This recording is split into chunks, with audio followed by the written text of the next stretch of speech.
ជីវិតរស់នៅប្រចាំថ្ងៃចូលរៀនទទួលស្គាល់អ្វីដែលយើងមានចូលអ្នកកុំចង់ជុះតាមតម្រូវអីចូលអ្នកកុំសប្បាយនឹងភាពមានបានលើសម្ភារៈនិយមតាមរូបភាពដែលអ្នកមើលឃើញអ្នកដទៃដែលគេមានអ្វីដែលគេចង់បានពីគ្រួសារគេនោះចូលអ្នករៀនស្គាល់និងពេញចិត្តចំពោះគ្រួសារអ្នកព្រោះគ្រួសារអ្នកមិនមែនជាគ្រួសាររបស់គេដទៃឡើយជាកូនល្អនៅក្នុងគ្រួសារអ្នកត្រូវតែជាកូន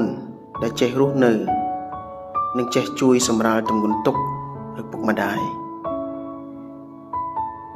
អ្នកចូលជាកូនដែលខំស្ដាប់បង្គាប់ឪពុកម្ដាយជាកូនចូលអ្នកកុំខំបង្កើនទម្ងន់ឲ្យឪពុកម្ដាយមានព្រោះតែភាពលយឆាយភាពហឺហា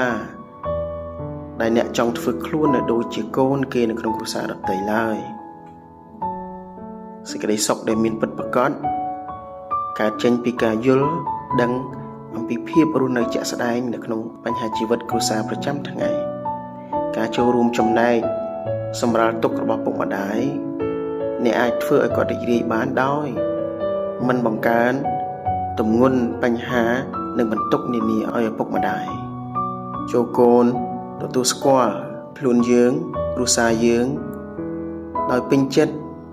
នៅអ្វីដែលគ្រួសារយើងមាន